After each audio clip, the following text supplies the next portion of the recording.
KaraokeBooks. The History of the Peloponnesian War. Written by Thucydides. Translated by Richard Crawley. Audiobook. Chapter 13. 7th and 8th Years of the War. End of Corcyraean Revolution. Peace of Gela. Capture of Nicaea. The same summer, directly after these events, the Athenians made an expedition against the territory of Corinth with 80 ships and 2,000 Athenian heavy infantry, and 200 cavalry on board horse transports, accompanied by the Milesians, Andrians, and Caristions from the allies, under the command of Nicias, son of Niceratus, with 2 colleagues. Putting out to sea, they made land at daybreak between Chersonese and Rytus, at the beach of the country underneath the Soligian hill, upon which the Dorians in old times established themselves and carried on war against the Aeolian inhabitants of Corinth, and where a village now stands called Soligia. The beach where the fleet came to is about 1.5 miles from the village, 7 miles from Corinth, and 2.25 from the isthmus. The Corinthians had heard from Argos of the coming of the Athenian armament, and had all come up to the isthmus long before, with the exception of those who lived beyond it, and also of 500 who were away in garrison in Ambracia and Leucadia, and they were there in full force watching for the Athenians to land. These last, however, gave them the slip by coming in the dark, and being informed by signals of the fact the Corinthians left half their number at Cenchreae, in case the Athenians should go against Cromyon, and marched in all haste to the rescue. Batus, one of the 2 generals present at the action, went with a company to defend the village of Soligia, which was unfortified, Lycophron remaining to give battle with the rest. The Corinthians first attacked the right wing of the Athenians, which had just landed in front of Chersonese, and afterwards the rest of the army. The battle was an obstinate one, and fought throughout hand to hand. The right wing of the Athenians and Caristions, who had been placed at the end of the line, received and with some difficulty repulsed the Corinthians, who thereupon retreated to a wall upon the rising ground behind, and throwing down the stones upon them, came on again singing the paean, and being received by the Athenians, were again engaged at close quarters. At this moment a Corinthian company, having come to the relief of the left wing, routed and pursued the Athenian right to the sea, whence they were in their turn driven back by the Athenians and Caristions from the ships. Meanwhile the rest of the army on either side fought on tenaciously, especially the right wing of the Corinthians, where Lycophron sustained the attack of the Athenian left, which it was feared might attempt the village of Soligia. After holding on for a long while without either giving way, the Athenians, aided by their horse, of which the enemy had none, at length routed the Corinthians, who retired to the hill and, halting, remained quiet there, without coming down again. It was in this rout of the right wing that they had the most killed, Lycophron their general being among the number. The rest of the army, broken and put to flight in this way without being seriously pursued or hurried, retired to the high ground and there took up its position.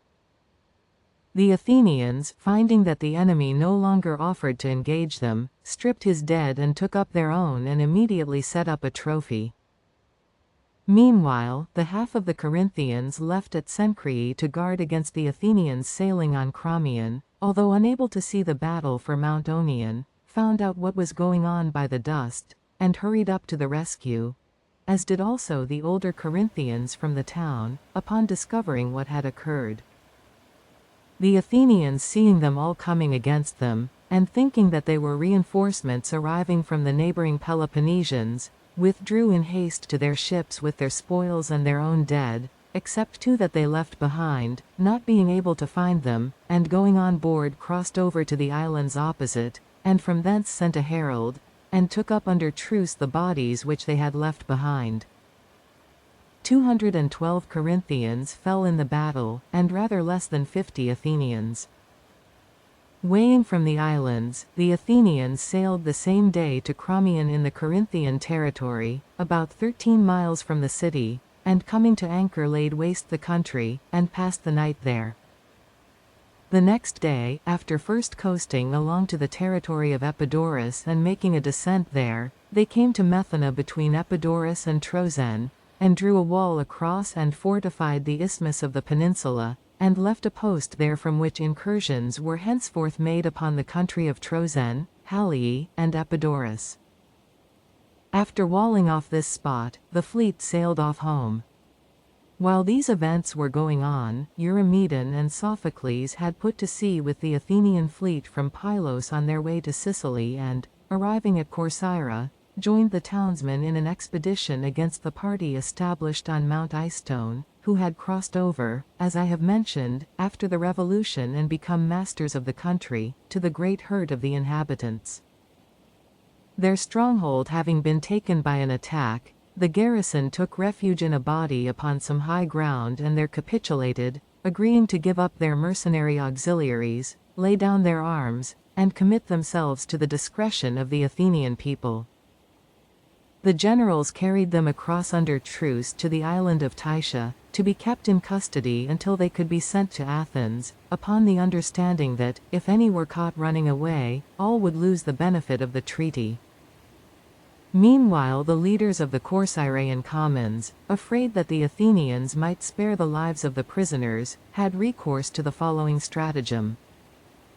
They gained over some few men on the island by secretly sending friends with instructions to provide them with a boat, and to tell them, as if for their own sakes, that they had best escape as quickly as possible, as the Athenian generals were going to give them up to the Corcyraean people. These representations succeeding, it was so arranged that the men were caught sailing out in the boat that was provided, and the treaty became void accordingly, and the whole body were given up to the Corcyraeans. For this result the Athenian generals were in a great measure responsible, their evident disinclination to sail for Sicily, and thus to leave to others the honor of conducting the men to Athens, encouraged the intriguers in their design and seemed to affirm the truth of their representations. The prisoners thus handed over were shut up by the Corcyraeans in a large building, and afterwards taken out by twenties and led past 2 lines of heavy infantry, one on each side, being bound together, and beaten and stabbed by the men in the lines whenever any saw pass a personal enemy, while men carrying whips went by their side and hastened on the road those that walked too slowly. As many as 60 men were taken out and killed in this way without the knowledge of their friends in the building, who fancied they were merely being moved from one prison to another. At last, however, someone opened their eyes to the truth, upon which they called upon the Athenians to kill them themselves, if such was their pleasure, and refused any longer to go out of the building, and said they would do all they could to prevent any one coming in. The Corcyraeans, not liking themselves to force a passage by the doors, got up on the top of the building, and breaking through the roof, threw down the tiles and let fly arrows at them, from which the prisoners sheltered themselves as well as they could. Most of their number, meanwhile, were engaged in dispatching themselves by thrusting into their throats the arrows shot by the enemy, and hanging themselves with the cords taken from some beds that happened to be there, and with strips made from their clothing, adopting, in short, every possible means of self-destruction, and also falling victims to the missiles of their enemies on the roof. Night came on while these horrors were enacting, and most of it had passed before they were concluded. When it was day the Corcyraeans threw them in layers upon wagons and carried them out of the city. All the women taken in the stronghold were sold as slaves. In this way the Corcyraeans of the mountain were destroyed by the commons, and so after terrible excesses the party strife came to an end, at least as far as the period of this war is concerned, for of one party there was practically nothing left. Meanwhile the Athenians sailed off to Sicily, their primary destination, and carried on the war with their allies there. At the close of the summer, the Athenians at Naupactus and the Acarnanians made an expedition against Anactorium, the Corinthian town lying at the mouth of the Ambracian Gulf, and took it by treachery, and the Acarnanians themselves, sending settlers from all parts of Acarnania, occupied the place. Summer was now over. During the winter ensuing, Aristides, son of Archippus, one of the commanders of the Athenian ships sent to collect money from the allies, arrested at Aean, on the Strymon, Artaphernes, a Persian, on his way from the king to Lacedaemon. He was conducted to Athens, where the Athenians got his dispatches translated from the Assyrian character and read them. With numerous references to other subjects, they in substance told the Lacedaemonians that the king did not know what they wanted, as of the many ambassadors they had sent him no two ever told the same story. If however they were prepared to speak plainly, they might send him some envoys with this Persian. The Athenians afterwards sent back Artaphernes in a galley to Ephesus, and ambassadors with him, who heard there of the death of King Artaxerxes, son of Xerxes, which took place about that time, and so returned home. The same winter the Chians pulled down their new wall at the command of the Athenians, who suspected them of meditating an insurrection, after first however obtaining pledges from the Athenians, and security as far as this was possible for their continuing to treat them as before. Thus the winter ended, and with it ended the 7th year of this war, of which Thucydides is the historian. In first days of the next summer there was an eclipse of the sun at the time of new moon, and in the early part of the same month an earthquake. Meanwhile, the Mytilenean and other Lesbian exiles set out, for the most part from the continent, with mercenaries hired in Peloponnese, and others levied on the spot, and took Rhoetium, but restored it without injury on the receipt of 2,000 Phocian staters. After this they marched against Antandrus and took the town by treachery, their plan being to free Antandrus and the rest of the Actaean towns, formerly owned by Mytilene but now held by the Athenians. Once fortified there, they would have every facility for shipbuilding from the vicinity of Ida and the consequent abundance of timber, and plenty of other supplies, and might from this base easily ravage Lesbos, which was not far off, and make themselves masters of the Aeolian towns on the continent. While these were the schemes of the exiles, the Athenians in the same summer made an expedition with 60 ships, 2,000 heavy infantry, a few cavalry, and some allied troops from Miletus and other parts, against Cythera, under the command of Nicias, son of Niceratus, Nicostratus, son of Diotrephes, and Autocles, son of Ptolemaeus. Cythera is an island lying off Laconia, opposite Malea. The inhabitants are Lacedaemonians of the class of the Perioeci, and an officer called the Judge of Cythera went over to the place annually from Sparta. A garrison of heavy infantry was also regularly sent there, and great attention paid to the island, as it was the landing place for the merchantmen from Egypt and Libya, and at the same time secured Laconia from the attacks of privateers from the sea, at the only point where it is assailable, as the whole coast rises abruptly towards the Sicilian and Cretan seas. Coming to land here with their armament, the Athenians with 10 ships and 2,000 Milesian heavy infantry took the town of Scandeia, on the sea, and with the rest of their forces landing on the side of the island looking towards Malea, went against the lower town of Cythera, where they found all the inhabitants encamped. A battle ensuing, the Cytherians held their ground for some little while, and then turned and fled into the upper town, where they soon afterwards capitulated to Nicias and his colleagues, agreeing to leave their fate to the decision of the Athenians, their lives only being safe. A correspondence had previously been going on between Nicias and certain of the inhabitants, which caused the surrender to be effected more speedily, and upon terms more advantageous, present and future, for the Cytherians, who would otherwise have been expelled by the Athenians on account of their being Lacedaemonians and their island being so near to Laconia.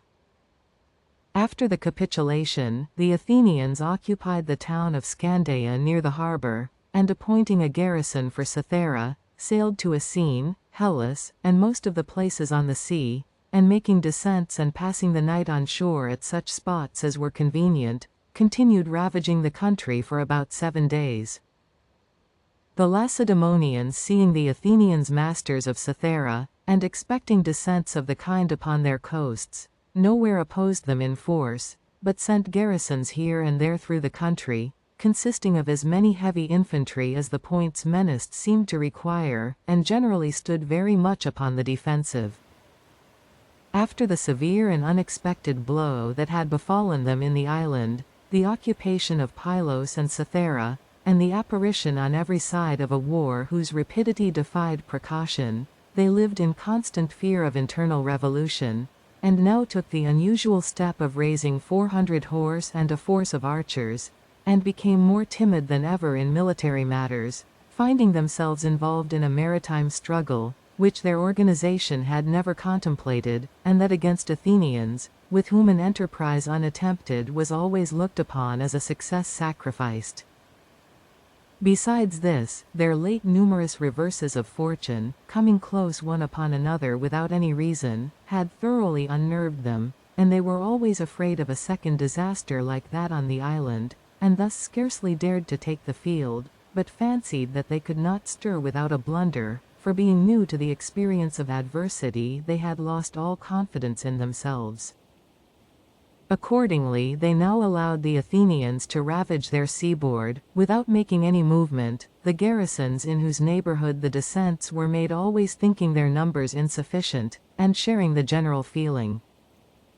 A single garrison which ventured to resist, near Coterta and Aphrodisia, struck terror by its charge into the scattered mob of light troops, but retreated, upon being received by the heavy infantry, with the loss of a few men and some arms, for which the Athenians set up a trophy, and then sailed off to Cythera. From thence they sailed round to Epidaurus Limera, ravaged part of the country, and so came to Thyrea in the Cimmerian territory, upon the Argive and Laconian border. This district had been given by its Lacedaemonian owners to the expelled Aeginetans to inhabit, in return for their good offices at the time of the earthquake and the rising of the Helots, and also because, although subjects of Athens, they had always sided with Lacedaemon. While the Athenians were still at sea, the Aeginetans evacuated a fort which they were building upon the coast, and retreated into the upper town where they lived, rather more than a mile from the sea. One of the Lacedaemonian district garrisons which was helping them in the work, refused to enter here with them at their entreaty, thinking it dangerous to shut themselves up within the wall, and retiring to the high ground remained quiet, not considering themselves a match for the enemy. Meanwhile the Athenians landed, and instantly advanced with all their forces and took Thyrea.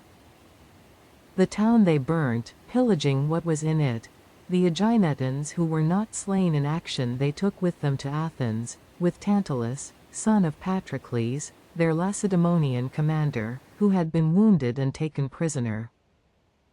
They also took with them a few men from Cythera whom they thought it safest to remove. These the Athenians determined to lodge in the islands. The rest of the Cytherians were to retain their lands and pay 4 talents tribute. The Aeginetans captured to be all put to death, on account of the old inveterate feud, and Tantalus to share the imprisonment of the Lacedaemonians taken on the island. The same summer, the inhabitants of Camarina and Gela in Sicily first made an armistice with each other, after which embassies from all the other Sicilian cities assembled at Gela to try to bring about a pacification. After many expressions of opinion on one side and the other, according to the griefs and pretensions of the different parties complaining, Hermocrates, son of Hermon, a Syracusan, the most influential man among them, addressed the following words to the assembly. If I now address you, Sicilians, it is not because my city is the least in Sicily or the greatest sufferer by the war, but in order to state publicly what appears to me to be the best policy for the whole island. That war is an evil is a proposition so familiar to everyone that it would be tedious to develop it. No one is forced to engage in it by ignorance, or kept out of it by fear, if he fancies there is anything to be gained by it. To the former the gain appears greater than the danger, while the latter would rather stand the risk than put up with any immediate sacrifice. But if both should happen to have chosen the wrong moment for acting in this way, advice to make peace would not be unserviceable, and this, if we did but see it, is just what we stand most in need of at the present juncture. I suppose that no one will dispute that we went to war at first in order to serve our own several interests, that we are now, in view of the same interests, debating how we can make peace, and that if we separate without having as we think our rights, we shall go to war again. And yet, as men of sense, we ought to see that our separate interests are not alone at stake in the present Congress. There is also the question whether we have still time to save Sicily, the whole of which in my opinion is menaced by Athenian ambition, and we ought to find in the name of that people more imperious arguments for peace than any which I can advance, when we see the first power in Hellas watching our mistakes with the few ships that she has at present in our waters, and under the fair name of alliance speciously seeking to turn to account the natural hostility that exists between us. If we go to war, and call in to help us a people that are ready enough to carry their arms even where they are not invited, and if we injure ourselves at our own expense, and at the same time serve as the pioneers of their dominion, we may expect, when they see us worn out, that they will one day come with a larger armament, and seek to bring all of us into subjection. And yet as sensible men, if we call in allies and court danger, it should be in order to enrich our different countries with new acquisitions, and not to ruin what they possess already, and we should understand that the intestine discords which are so fatal to communities generally, will be equally so to Sicily, if we, its inhabitants, absorbed in our local quarrels, neglect the common enemy. These considerations should reconcile individual with individual, and city with city, and unite us in a common effort to save the whole of Sicily. Nor should anyone imagine that the Dorians only are enemies of Athens, while the Chalcidian race is secured by its Ionian blood. The attack in question is not inspired by hatred of one of two nationalities, but by a desire for the good things in Sicily, the common property of us all. This is proved by the Athenian reception of the Chalcidian invitation. An ally who has never given them any assistance whatever, at once receives from them almost more than the treaty entitles him to. That the Athenians should cherish this ambition and practice this policy is very excusable, and I do not blame those who wish to rule, but those who are over ready to serve. It is just as much in men's nature to rule those who submit to them, as it is to resist those who molest them. One is not less invariable than the other. Meanwhile, all who see these dangers and refuse to provide for them properly, or who have come here without having made up their minds that our first duty is to unite to get rid of the common peril, are mistaken. The quickest way to be rid of it is to make peace with each other, since the Athenians menace us not from their own country, but from that of those who invited them here. In this way, instead of war issuing in war, peace quietly ends our quarrels, and the guests who come hither under fair pretenses for bad ends, will have good reason for going away without having attained them. So far as regards the Athenians, such are the great advantages proved inherent in a wise policy. Independently of this, in the face of the universal consent, that peace is the first of blessings, how can we refuse to make it amongst ourselves? Or do you not think that the good which you have, and the ills that you complain of, would be better preserved and cured by quiet than by war? That peace has its honors and splendors of a less perilous kind, not to mention the numerous other blessings that one might dilate on, with the not less numerous miseries of war? These considerations should teach you not to disregard my words, but rather to look in them every one for his own safety. If there be any here who feels certain either by right or might to effect his object, let not this surprise be to him too severe a disappointment. Let him remember that many before now have tried to chastise a wrongdoer, and failing to punish their enemy have not even saved themselves, while many who have trusted in force to gain an advantage, instead of gaining anything more, have been doomed to lose what they had. Vengeance is not necessarily successful because wrong has been done, or strength sure because it is confident, But the incalculable element in the future exercises the widest influence, and is the most treacherous, and yet in fact the most useful of all things, as it frightens us all equally, and thus makes us consider before attacking each other. Let us therefore now allow the undefined fear of this unknown future, and the immediate terror of the Athenians' presence, to produce their natural impression, and let us consider any failure to carry out the programs that we may each have sketched out for ourselves as sufficiently accounted for by these obstacles, and send away the intruder from the country, and if everlasting peace be impossible between us, let us at all events make a treaty for as long a term as possible, and put off our private differences to another day. In fine, let us recognize that the adoption of my advice will leave us each citizens of a free state, and as such arbiters of our own destiny, able to return good or bad offices with equal effect, while its rejection will make us dependent on others, and thus not only impotent to repel an insult, but on the most favorable supposition, friends to our direst enemies, and at feud with our natural friends.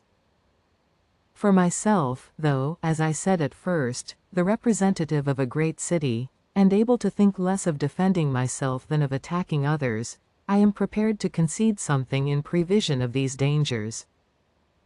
I am not inclined to ruin myself for the sake of hurting my enemies, or so blinded by animosity as to think myself equally master of my own plans and of fortune which I cannot command, but I am ready to give up anything in reason. I call upon the rest of you to imitate my conduct of your own free will, without being forced to do so by the enemy. There is no disgrace in connections giving way to one another, a Dorian to a Dorian, or a Chalcidian to his brethren. Above and beyond this we are neighbors, live in the same country, are girt by the same sea, and go by the same name of Sicilians. We shall go to war again, I suppose, when the time comes, and again make peace among ourselves by means of future congresses, but the foreign invader, if we are wise, will always find us united against him, since the hurt of one is the danger of all, and we shall never, in future, invite into the island either allies or mediators.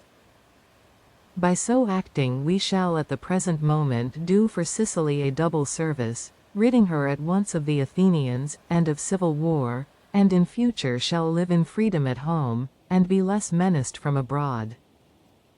Such were the words of Hermocrates. The Sicilians took his advice, and came to an understanding among themselves to end the war, each keeping what they had, the Camarinaeans taking Morgantina at a price fixed to be paid to the Syracusans, and the allies of the Athenians called the officers in command, and told them that they were going to make peace and that they would be included in the treaty.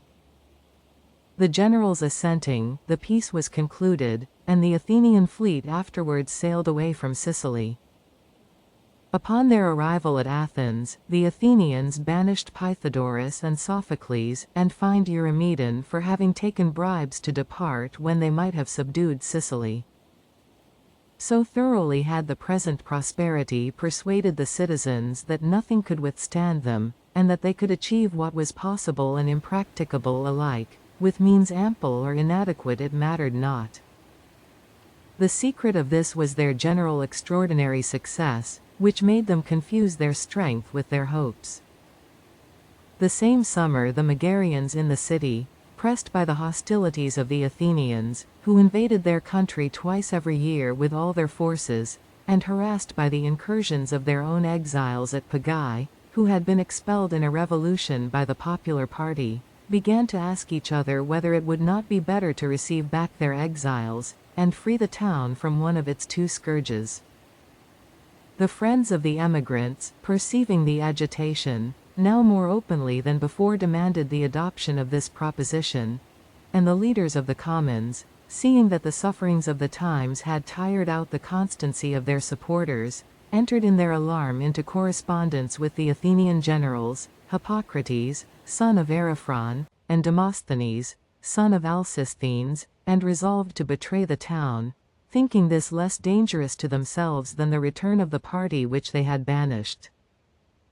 It was accordingly arranged that the Athenians should first take the long walls extending for nearly a mile from the city to the port of Nicaea, to prevent the Peloponnesians coming to the rescue from that place, where they formed the sole garrison to secure the fidelity of Megara, and that after this the attempt should be made to put into their hands the upper town, which it was thought would then come over with less difficulty.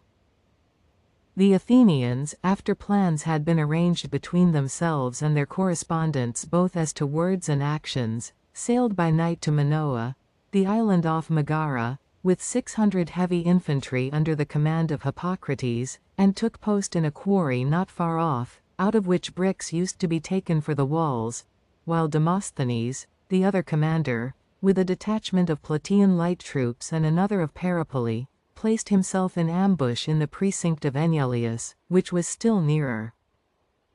No one knew of it, except those whose business it was to know that night. A little before daybreak, the traitors in Megara began to act.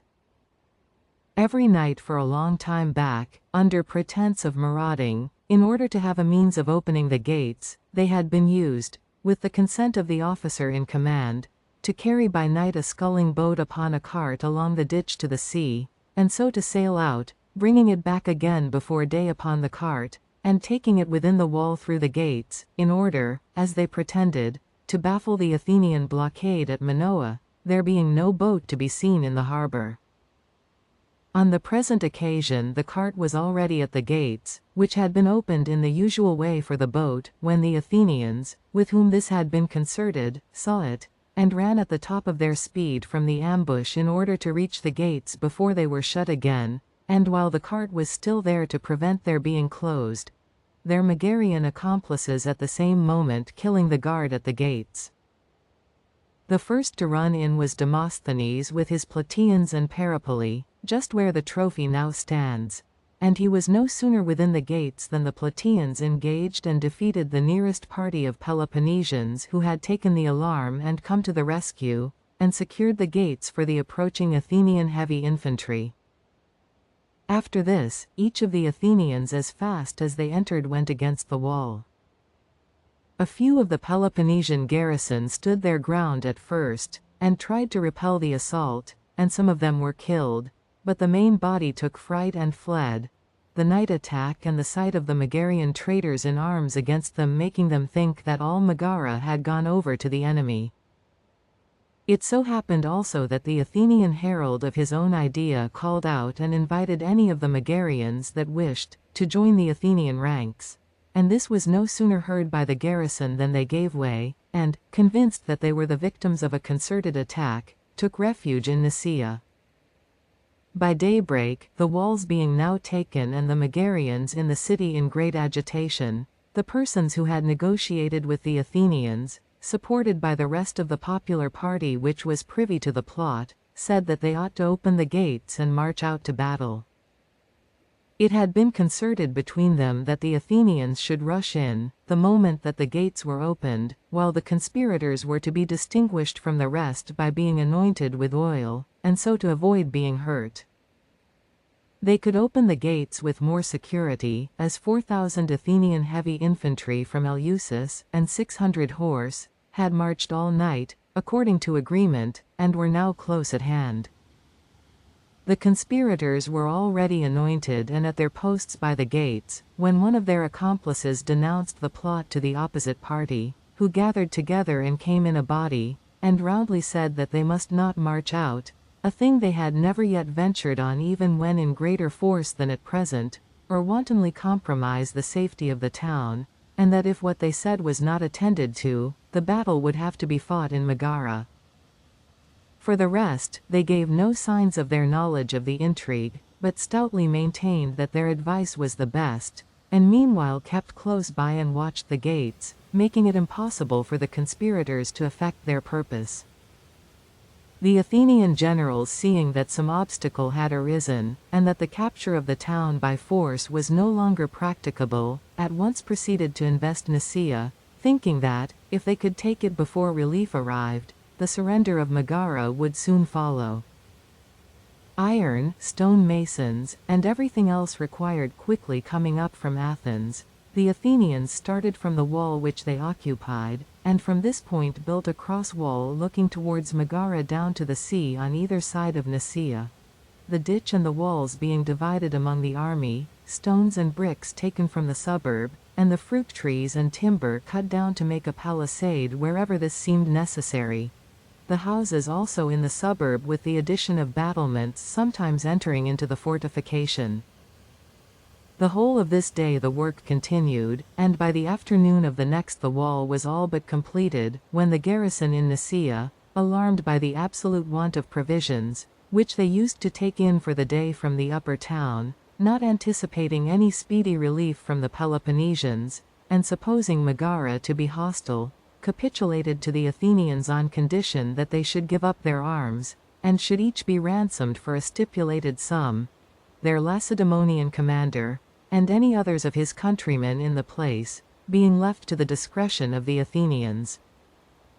On these conditions they surrendered and came out, and the Athenians broke down the long walls at their point of junction with Megara, took possession of Nicaea, and went on with their other preparations. Just at this time the Lacedaemonian Briseidus, son of Tellus, happened to be in the neighborhood of Sicyon and Corinth, getting ready an army for Thrace. As soon as he heard of the capture of the walls, fearing for the Peloponnesians in Nicaea and the safety of Megara, he sent to the Boeotians to meet him as quickly as possible at Trapodiscus, a village so called of the Megarid, under Mount Gerania, and went himself, with 2,700 Corinthian heavy infantry, 400 Phliasians, 600 Sicyonians, and such troops of his own as he had already levied, expecting to find Nicaea not yet taken. Hearing of its fall, he had marched out by night to Trapodiscus. He took 300 picked men from the army, without waiting till his coming should be known, and came up to Megara unobserved by the Athenians, who were down by the sea, ostensibly, and really if possible, to attempt Nicaea, but above all to get into Megara and secure the town. He accordingly invited the townspeople to admit his party, saying that he had hopes of recovering Nicaea. However, one of the Megarian factions feared that he might expel them and restore the exiles, the other that the commons, apprehensive of this very danger, might set upon them, and the city be thus destroyed by a battle within its gates under the eyes of the ambushed Athenians. He was accordingly refused admittance, both parties electing to remain quiet and await the event, each expecting a battle between the Athenians and the relieving army, and thinking it safer to see their friends victorious before declaring in their favor. Unable to carry his point, Briseidus went back to the rest of the army. At daybreak the Boeotians joined him. Having determined to relieve Megara, whose danger they considered their own, even before hearing from Briseidus, they were already in full force at Plataea, when his messenger arrived to add spurs to their resolution, and they at once sent on to him 2,200 heavy infantry, and 600 horse, returning home with the main body. The whole army thus assembled numbered 6,000 heavy infantry. The Athenian heavy infantry were drawn up by Nicaea and the sea, but the light troops being scattered over the plain were attacked by the Boeotian horse and driven to the sea, being taken entirely by surprise, as on previous occasions no relief had ever come to the Megarians from any quarter. Here the Boeotians were in their turn charged and engaged by the Athenian horse, and a cavalry action ensued which lasted a long time, and in which both parties claimed the victory. The Athenians killed and stripped the leader of the Boeotian horse and some few of his comrades who had charged right up to Nicaea, and remaining masters of the bodies gave them back under truce, and set up a trophy, but regarding the action as a whole the forces separated without either side having gained a decisive advantage, the Boeotians returning to their army and the Athenians to Nicaea.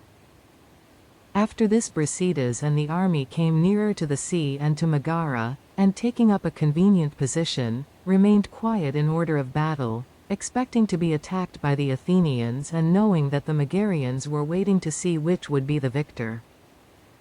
This attitude seemed to present two advantages.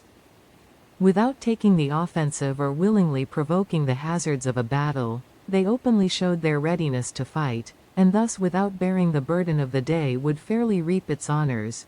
while at the same time they effectually served their interests at Megara. For if they had failed to show themselves, they would not have had a chance, but would have certainly been considered vanquished, and have lost the town. As it was, the Athenians might possibly not be inclined to accept their challenge, and their object would be attained without fighting.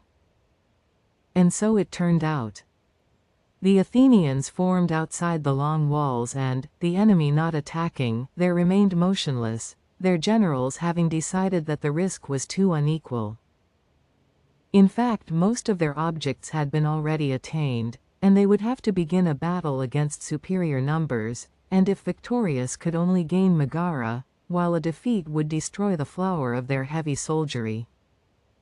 For the enemy it was different, as even the states actually represented in his army risked each only a part of its entire force. He might well be more audacious. Accordingly, after waiting for some time without either side attacking, the Athenians withdrew to Nicaea, and the Peloponnesians after them to the point from which they had set out. The friends of the Megarian exiles now threw aside their hesitation, and opened the gates to Brasidas and the commanders from the different states, looking upon him as the victor and upon the Athenians as having declined the battle, and receiving them into the town proceeded to discuss matters with them, the party in correspondence with the Athenians being paralyzed by the turn things had taken. Afterwards Brasidas let the allies go home, and himself went back to Corinth, to prepare for his expedition to Thrace, his original destination.